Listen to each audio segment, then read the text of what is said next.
Hello मेरे प्यारे students, कैसे हो आप सब। सबसे पहले तो थैंक यू वेरी मच, क्योंकि चैनल के 1000 सब्सक्राइबर पूरे हो चुके हैं आज। और मैंने एक ईमेल आईडी आज बनाया है, जस्ट इन केस आप में से कोई है जो कनेक्ट करना चाहता है, या कोई कंसर्न है या क्वेरी है या क्वेश्चन है उसका, या उसको प्रिपरेशन में कहीं पे कोई ग्लिच आ रहा है और वो कनेक्ट करना चाहता है। हर बात कमेंट में मेंशन नहीं की जा सकती, तो आप ADITYAKT.MATH101@gmail.com, यही चैनल का भी आईडी है, तो इसलिए मैंने यही सेम ईमेल आईडी बना दिया है। तो आप इस पर कनेक्ट कर सकते हो, जो भी अगर क्वेरी हो, क्वेश्चन हो, वो आप मेंशन कर सकते हो। ठीक है। इसके अलावा चैनल पे भी कमेंट करोगे, कोई भी टॉपिक पे आप वीडियो चाहते हो तो वो भी आपका यहाँ पे मैं रिस्पॉन्ड करूँगा। देखो, समय तो लगता है हर एक टॉपिक पे वीडियो बनाने में, पर जो भी आप पहले चाहोगे तो कोशिश करूँगा कि पहले उस टॉपिक पे वीडियो बना दूँ, क्योंकि एक थोड़ा समय लगेगा पूरा सिलेबस कंप्लीट करने में। ठीक है। आज हम जो टॉपिक लेने वाले हैं वो हमारा स्टॉपेज बेस्ड क्वेश्चंस का, टाइम स्पीड डिस्टेंस पे क्वेश्चंस आजकल एग्जाम में जैसे आते हैं कि एक बंदा है जो कि 1 किलोमीटर ट्रैवल करता है, उसके बाद में वो इतने मिनट का रेस्ट लेता है, या 2 किलोमीटर ट्रैवल करता है, इतने मिनट का रेस्ट लेता है।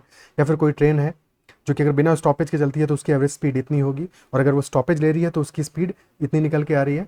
तो वो हर घंटे में कितने मिनट का स्टॉपेज ले रही होगी। चलिए शुरू करते हैं अपना टॉपिक आज का।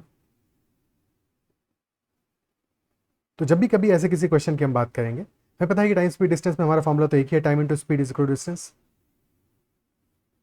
और अगर टाइम हमारा कांस्टेंट है तो फिर स्पीड और डिस्टेंस प्रोपोर्शनल होंगे, समानुपाती होंगे। ठीक है। अगर टाइम हमारा सेम है, ऐसे ही अगर हमारा स्पीड सेम रहेगा तो फिर टाइम और डिस्टेंस समानुपाती होंगे। और अगर हमारी डिस्टेंस सेम रही दो केसेस में, तो फिर टाइम और स्पीड इनवर्सली प्रोपोर्शनल होंगे। ठीक है। स्टॉपेज बेस्ड क्वेश्चन में एक चीज क्या आती है जिस पे हमें ध्यान देना है। फॉर एग्जाम्पल कि अगर क्वेश्चन हमसे कह रहा है कि एक ट्रेन चल रही है और अगर कोई स्टॉप नहीं लेती है ट्रेन, तो ट्रेन की स्पीड है 72 kilometre per our without stoppage. और अगर ट्रेन स्टॉपेज ले रही है तो विद स्टॉपेज ट्रेन की स्पीड है 60 किलोमीटर पर आवर।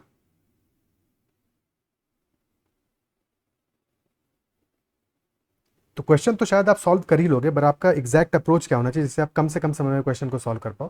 देखो, अगर ट्रेन कोई भी स्टॉप नहीं लेगी तो 1 घंटे में 72 किलोमीटर चलेगी। और अगर स्टॉपेज लेने की वजह से ट्रेन 60 किलोमीटर ही चल पा रही है, तो हमें एक चीज तो पता है कि ट्रेन की स्पीड तो अभी भी 72 किलोमीटर प्रति घंटा ही है। लेकिन क्योंकि कुछ समय ट्रेन चल ही नहीं रही है, इस वजह से ट्रेन सिर्फ और सिर्फ 60 किलोमीटर कवर कर पा रही है। तो हमको सिर्फ इतना देखना है कि 60 किलोमीटर ट्रेन कितने मिनट में कवर कर लेगी। या फिर हम, क्योंकि हमें क्वेश्चन तो पूछ रहा है स्टॉपेज कितना होगा 1 घंटे में, तो 1 घंटे में ट्रेन कितना कम कवर कर पा रही है, उससे भी हम डायरेक्टली स्टॉपेज पता लगा सकते हैं। जैसे कि यहां पे हमें पता है कि टोटल 72 किलोमीटर पर आवर चल सकती थी 1 घंटे में, 72 किलोमीटर चल सकती थी, लेकिन चली है सिर्फ 60, यानी कि 12 किलोमीटर कम चली है।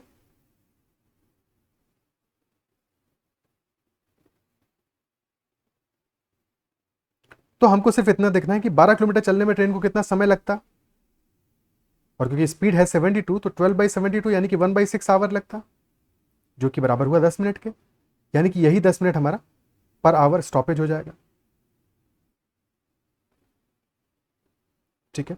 यानी कि विदाउट स्टॉपेज जो ट्रेन की स्पीड है, स्पीड विदाउट स्टॉपेज, उसमें से हम घटा देंगे स्पीड विद स्टॉपेज, और divided by speed without stoppage. ये हमारा, इससे हमें स्टॉपेज मिल जाएगा 1 घंटे में। क्या ये बात समझ में आती है? अगर इतना बेसिक क्वेश्चन आता है तो इससे ज़्यादा करने की कुछ भी ज़रूरत नहीं है। अगर क्वेश्चन हमसे इंस्टेंट पूछ रहा है कि एक पर्सन है या एक ट्रेन है, ठीक है, जो इतने किलोमीटर चलने के बाद में इतने मिनट का रेस्ट लेती है, वगैरह वगैरह, इस टाइप का क्वेश्चन है, तो हमें क्या करना है? हमें सबसे पहला काम तो ये करना है ऐसे किसी भी क्वेश्चन में कि जो टोटल डिस्टेंस कवर करनी है, total distance divided by speed, इससे हमें टाइम निकल जाएगा, जितने टाइम जो ट्रैवल टाइम होगा। और फिर उसमें हमें ऐड करना है number of stoppages multiplied by एक स्टॉपेज में कितना रुक रहे हैं, ठीक है, स्टॉपेज टाइम। तो ये हमारा जो टोटल है, टोटल टाइम मिल जाएगा यहां से हमको। अब क्वेश्चंस करना शुरू करते हैं, तो हर एक क्वेश्चन में इस बात को समझते चलेंगे। पहला क्वेश्चन लेते हैं आज का। फर्स्ट क्वेश्चन कह रहा है, a man is walking at a speed of 14 kilometre per our. एक आदमी 14 किलोमीटर प्रति घंटे की चाल से चल रहा है। प्रत्येक किलोमीटर के बाद वह 7 मिनट का विश्राम करता है। तो 7 किलोमीटर की दूरी तय करने में उसे कुल कितना समय लगेगा। दो चीजें हैं, एक तो हमें ट्रैवल टाइम निकालना है और फिर बाद में हम एडिशनली निकाल लेंगे कितना वो विश्राम कर रहा है। ठीक है, एक चीज जो हमें ध्यान रखनी है, देखो 7 किलोमीटर ट्रैवल कर रहा है, स्पीड है 14 किलोमीटर पर आवर, यानी कि टाइम कितना लगेगा 7/14, यानी कि 30 मिनट्स। ये तो ट्रैवल टाइम निकल आया इसका। इसके बाद में क्योंकि वो हर 1 किलोमीटर के बाद में 7 मिनट का विश्राम कर रहा है, टोटल वो 7 किलोमीटर चला है। तो यहाँ पे एक छोटी सी चीज जो हमेशा ध्यान रखनी है, जो गलती कई बार स्टूडेंट कर देते हैं, कि देखो अगर वो टोटल 7 किलोमीटर चला है,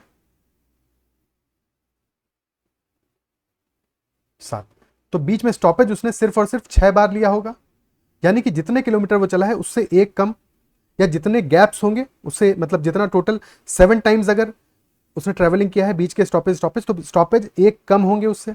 ठीक है, तो ये बात हमेशा ध्यान रखनी है। तो यहां पे नंबर ऑफ स्टॉपेजेस कितना होगा, 7 - 1 होगा।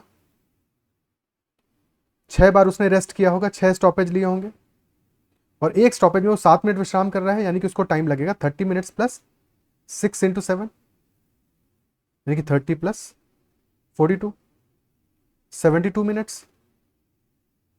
और क्योंकि आवर्स में लिखा है 60 से डिवाइड कर देंगे तो ये आ जाएगा 1 and 12/60, यानी 1 and 1/5 आवर्स।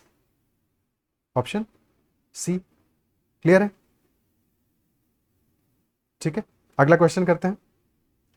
नेक्स्ट क्वेश्चन कह रहा है, Ram rides at the rate of 36 kilometre per our. 36 kilometre per our की चाल से राम सवारी करता है, लेकिन प्रत्येक 10 किलोमीटर के अंत में वो 5 मिनट के लिए रुकता है, चाय पीता है शायद, ठीक है, या जो भी पीता है। राम को 84 किलोमीटर की दूरी तय करने में कितना समय लगेगा। 84 किलोमीटर की डिस्टेंस ट्रैवल करनी है, 36 से ट्रैवल कर रहा है। ट्रैवल टाइम आ जाएगा 84/36, 12 से काटेंगे 7/3, तो 7/3 आवर्स।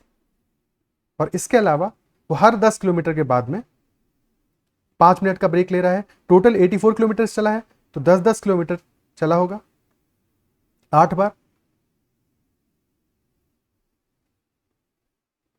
ठीक है, और लास्ट में 4 किलोमीटर, तो टोटल 9 ड्यूरेशन है कि नहीं, 10-10 के 8 बार है और 4, यानी कि 9 - 1 8 स्टॉपेज होंगे। ठीक है, 8 स्टॉपेज होंगे भाई, 8 × 10 + 4, यानी कि 8 तो 10 किलोमीटर का इंटरवल चला और एक 4 किलोमीटर का, तो 8 + 1 9 टोटल इंटरवल हुए। 9 में से 1 घटाएंगे, यानी कि 8 स्टॉपेज होंगे, और हर एक स्टॉपेज में 5 मिनट रुका है, यानी 8 × 5, तो 7/3 आवर्स हमारा कितना हो गया, 60 से मल्टीप्लाई कर देंगे तो 140 मिनट प्लस 40 मिनट, यानी कि टोटल 180 मिनट्स चला होगा। ऑप्शन सी हमारा आंसर हो जाएगा। ठीक है, ऐसे किसी भी क्वेश्चन में हमें स्टॉपेज के लिए कैलकुलेशन अलग से करना है और ट्रैवल टाइम के लिए कैलकुलेशन अलग से करना है, तो कभी गलती नहीं होगी। नेक्स्ट क्वेश्चन कह रहा है, एक बस 84 किलोमीटर प्रति घंटे की औसत गति से 2100 किलोमीटर की यात्रा करती है। 84 की स्पीड है, 2100 किलोमीटर यात्रा करती है, तो कितना टाइम लगेगा 2100/84, 21 से काटेंगे 100/4, यानी कि 25 आवर्स लगेंगे, 25 घंटे लगते। लेकिन ट्रेन को लग रहे, बस को लग रहे हैं 29 घंटे, 4 घंटे ज्यादा लग रहे हैं क्योंकि वो 20 जंक्शन पर रुक रही है। ठीक है, तो इस बार तो सीधे ही निकल जाएगा हमारा। एक जंक्शन पे कितना रुकी होगी, टोटल 4 घंटे एक्स्ट्रा रुक रही है, यानी 4 आवर्स × 60, 240 मिनट्स डिवाइडेड बाई 20, तो 4 × 12 मिनट हर एक जंक्शन पे रुक रही होगी। ऑप्शन बी हमारा आंसर आ जाएगा। क्लियर है। ओके, नेक्स्ट क्वेश्चन करते हैं। अगला सवाल कह रहा है, एक ट्रेन 66 किलोमीटर प्रति घंटे की गति से यात्रा करती है और निश्चित समय के लिए 5 जंक्शन पर रुकती है। इस बार डायरेक्टली हमको लिखा है कितनी बार स्टॉपेज हो रहा है, और एक दिन में 1485 किलोमीटर की दूरी तय करती है। तो 1485 की दूरी तय कर रही है एक दिन में, 1485/66 कितना हुआ ये, 11 से काटेंगे 6 बार जाएगा, 11 एकम 11, 38 बचा, 11 × 33, 135, फिर 3 से काटेंगे 45/2, यानी कि 22.5 घंटे तो ट्रेन का ट्रैवल टाइम है। तो बचा कितना, 24 - 22.5 यानी कि 1.5 आवर, यानी कि 90 मिनट्स ट्रेन रुकती है टोटल, और 5 जंक्शन पर रुक रही है, यानी 90/5, एक जंक्शन पे 18 मिनट रुकेगी। ऑप्शन सी आंसर हो जाएगा। क्लियर है? कोई दिक्कत? हर एक क्वेश्चन में पॉज करके पहले खुद से अटेम्प्ट जरूर करना है, ठीक है। नेक्स्ट क्वेश्चन करते हैं। अगला सवाल कह रहा है excluding stoppages the speed of a bus is 54 kilometre per hour. Stoppage को अगर हम छोड़ दें, यानी कि अगर बस लगातार चलती रहे, स्टॉपेज को छोड़ देने का मतलब ये हुआ अगर बस लगातार चलती रहे तो बस की स्पीड है 54 किलोमीटर प्रति घंटे। लेकिन क्योंकि बस रुकती है कई जगहों पे, इस वजह से बस 1 घंटे में 45 किलोमीटर ही चल पा रही है। 54 चल सकती है, चलती है 45, तो कितना कम चल रही है? 9 किलोमीटर कम चल रही है।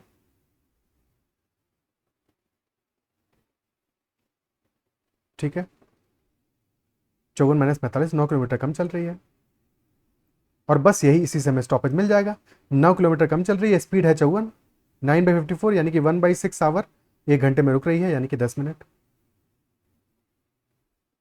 Option B. क्लियर? अगला सवाल करते हैं। नेक्स्ट क्वेश्चन भी वैसा ही है कि औसत गति है ट्रेन की बिना रुके 90 किलोमीटर प्रति घंटा, लेकिन क्योंकि रुकती है इसलिए 60 किलोमीटर प्रति घंटा ही चल पाती है। तो कितना कम चल रही है? 90 चल सकती है, 60 चल पा रही है, यानी कि 30 किलोमीटर कम चल पा रही है।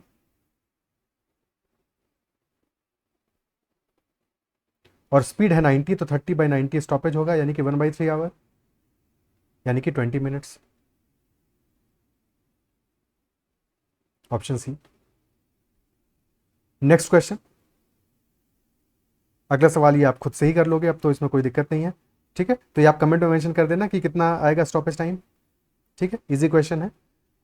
अगला क्वेश्चन करते हैं। नेक्स्ट क्वेश्चन कह रहा है एक ट्रेन बिना रुके 80 किलोमीटर प्रति घंटे की औसत गति से चलती है, बिना रुके, अगर वो नहीं रुक रही है तो। लेकिन क्योंकि वो रुकती है इसलिए 2 घंटे 55 मिनट में 140 किलोमीटर की यात्रा करती है, ठीक है। तो रुकने की वजह से उसकी स्पीड कितनी होगी? 140 किलोमीटर चल रही है 2 घंटे 55 मिनट में, ठीक है। यानी कितने मिनट में? 120, 175 मिनट में चल रही है। तो 140/175, लेकिन हमें घंटों में कन्वर्ट करना पड़ेगा, 175/60, ठीक है। अब थोड़ा काटा पीटी करते हैं, तो ये हो जाएगा 140 × 60/175। और डायरेक्टली 35 से ये 4 बार जाएगा, ये 5 बार जाएगा, फिर 5 से काटा ये 12 बार जाएगा, 12 चौको 48, यानी कि 48 किलोमीटर पर आवर उसकी स्पीड आ रही है स्टॉपेज के बाद। और नॉर्मल स्पीड है 80, यानी कितना कम चल पा रही है? 32 किलोमीटर पर आवर। 1 घंटे में 32 किलोमीटर कम चल पा रही है, जबकि स्टॉपेज नहीं लेगी तो लगातार चलेगी, 80 किलोमीटर चलेगी, तो कितना स्टॉपेज होगा? 32 / 80, यानी कि 2/5 आवर, यानी कि 24 मिनट। ये हमारा आंसर हो जाएगा। क्लियर है? नेक्स्ट क्वेश्चन करते हैं। अगला सवाल, speed of a man is 90 kilometre per our. एक आदमी की गति 90 किलोमीटर प्रति घंटा है। प्रत्येक 24 मिनट के बाद, 24 मिनट मतलब कितना हुआ? 2/5 घंटे, 2/5 आवर। तो प्रत्येक 24 मिनट के बाद में वह 6 मिनट का ब्रेक लेता है और अपनी गति 5 किलोमीटर प्रति घंटा कम भी कर देता है। ये थोड़ा सा बेहतर सवाल है। एक तो हर एक 24 मिनट के बाद में 6 मिनट का ब्रेक ले रहा है और अपनी जो स्पीड है उसको भी 5 किलोमीटर प्रति घंटा कम कर दे रहा है। तो यदि उसे 160 किलोमीटर की यात्रा करनी है तो दूरी तय करने में कितना समय लगेगा? अब देखो 24 मिनट हुआ हमारा 2/5 आवर। तो अगर 90 की स्पीड से चल रहा है तो 90 × 2/5 कितना कवर कर पाएगा? 18 दूनी 36, 36 किलोमीटर चल पाएगा, ठीक है, पहले 24 मिनट में। क्लियर है? इसके बाद में क्या होगा? अब वो अपनी स्पीड को 5 किलोमीटर पर आवर से कम कर देगा। स्पीड को 5 से कम कर रहा है, लेकिन चल रहा है वो 2/5 आवर। तो 5 × 2/5 आवर, ये 5 से कम कर रहा है, यानी कि टोटल डिस्टेंस ट्रेवल्ड कितनी कम हो जाएगी? 2 किलोमीटर कम होगी, ठीक है। तो हर बार हम कैलकुलेट नहीं करेंगे, अब डायरेक्टली 2-2 किलोमीटर घटाते रहेंगे, तो हमें हर स्ट्रेच के बारे में पता चलता रहेगा। यानी पहली बार वो 36 किलोमीटर ट्रैवल किया है, अगली बार इससे 2 किलोमीटर कम, यानी कि 34 किलोमीटर ट्रैवल करेगा सेकेंड स्ट्रेच में, ठीक है। और बीच में 6 मिनट का उसने स्टॉपेज भी लिया है। थर्ड स्ट्रेच में 34 - 2 यानी कि 32 किलोमीटर ट्रैवल करेगा। उसके बाद में 30 किलोमीटर ट्रैवल करेगा और उसके बाद में 28 किलोमीटर ट्रैवल करेगा। अब ये हमारा एक तरह से अरिथमेटिक प्रोग्रेशन ही तो बन रहा है, एपी बन रहा है, ठीक है नहीं। टोटल 160 किलोमीटर ट्रैवल कर रहा है, 160 कितना होता है 32 इंटू 5, 32 हमारा मिडिल टर्म आ रहा है। तो यानी कि ये जोड़ के हमारा 28 प्लस 36 बिल्कुल ये 160 किलोमीटर हो गया एग्जैक्टली, है कि नहीं। टोटल 160 किलोमीटर चल लिया इसने 5 स्ट्रेच में। क्या ये बात समझ में आती है। तो 24 मिनट के 5 स्ट्रेच किए, यानी 24 इंटू 5 120 मिनट तो ये ट्रैवल टाइम है इसका। और बीच में 6 मिनट ये 4 बार रुका होगा 5 - 1 टाइम्स, यानी कि 4 इंटू 6 24 मिनट्स और, ठीक है। तो 120 मिनट तो हमारा हो गया 2 आवर्स और 24 मिनट हो गया 2/5 आवर्स, यानी कि 2.4 आवर्स हो जाएगा आंसर ऑप्शन बी। क्या ये बात समझ में आती है। क्या ये क्वेश्चन क्लियर हुआ आपको। अगर क्वेश्चन क्लियर हुआ है तो सेशन को अगर अब तक लाइक नहीं किया है तो ज़रूर कर दीजिएगा, चैनल को सब्सक्राइब नहीं किया है तो कर लीजिएगा। अगला क्वेश्चन करते हैं हम लोग। नेक्स्ट क्वेश्चन कह रहा है Anuj and Anup have to travel from place A to place B in their respective cars. Anuj और अनूप अपनी अपनी कारों में स्थान ए से स्थान बी की यात्रा कर रहे हैं। अनुज चल रहा है 70 किलोमीटर प्रति घंटे की चाल से, 70 किलोमीटर प्रति घंटे की चाल से, और प्रत्येक 10 मिनट के बाद में प्रत्येक 10 मिनट के 3 पड़ाव लेता है, ठीक है। 10-10 मिनट के 3 पड़ाव लेता है, 3 स्टॉप लेता है। जबकि अनूप 80 किलोमीटर प्रति घंटे की चाल से चल रहा है और 15-15 मिनट के 4 पड़ाव लेता है, 4 स्टॉप लेता है। क्वेश्चन कह रहा है कि अनुज को स्थान बी तक पहुंचने में 8.5 घंटे लगते हैं। अब हमें पता है कि अनुज 30 मिनट तो रुका ही रुका है। टोटल अगर 8.5 घंटे लग रहे हैं तो 8.5 में से आधा घंटा तो वो रुका ही है, यानी कि 8 आवर्स उसका ट्रैवल टाइम है। तो यहाँ से हमें ए बी की डिस्टेंस मिल जाएगी। ए बी कितना होगा, डिस्टेंस होगी हमारी ए बी की, स्पीड है 70, टाइम लगा है 8 आवर, 70 इंटू 8 560 किलोमीटर्स। और क्वेश्चन हमसे पूछ रहा है अनूप को कितना टाइम लगेगा।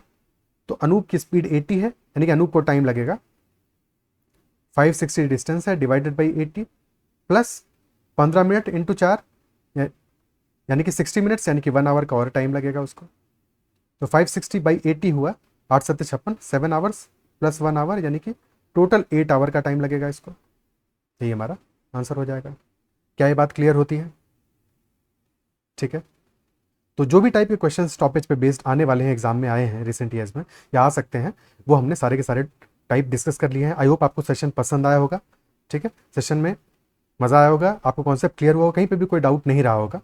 और अगर सेशन पसंद आया हो तो लाइक ज़रूर कीजिएगा, अपने फ्रेंड से भी ज़रूर शेयर कीजिएगा, ज़्यादा से ज़्यादा लोगों तक फैलाइएगा। और अगर अब तक चैनल को सब्सक्राइब नहीं किया है तो ज़रूर कर लीजिएगा। और जो भी सेशन हम ऑलरेडी ले चुके हैं उनको भी देख लीजिएगा। अगर कोई आप चाहते हो किसी पर्टिकुलर टॉपिक पे सेशन बनाया जाए तो आप उसके लिए कमेंट में मेंशन कर सकते हो। कोई अप्रिसिएशन है, कोई फीडबैक है तो ज़रूर दे सकते हो। और साथ में जैसे कि मैंने सेशन के स्टार्ट में बताया कि आप अगर चाहो, कोई आपका क्वेरी है, कंसर्न है, कोई डाउट है या कुछ भी आपका इशू है प्रिपरेशन से रिलेटेड, तो आप इस ईमेल आईडी पे मुझे ईमेल कर सकते हो, ठीक है। आज के सेशन में इतना ही रखते हैं और फिर मिलते हैं अगले सेशन में। ख्याल रखिए, बाय बाय, टेक केयर, पढ़ते रहिए।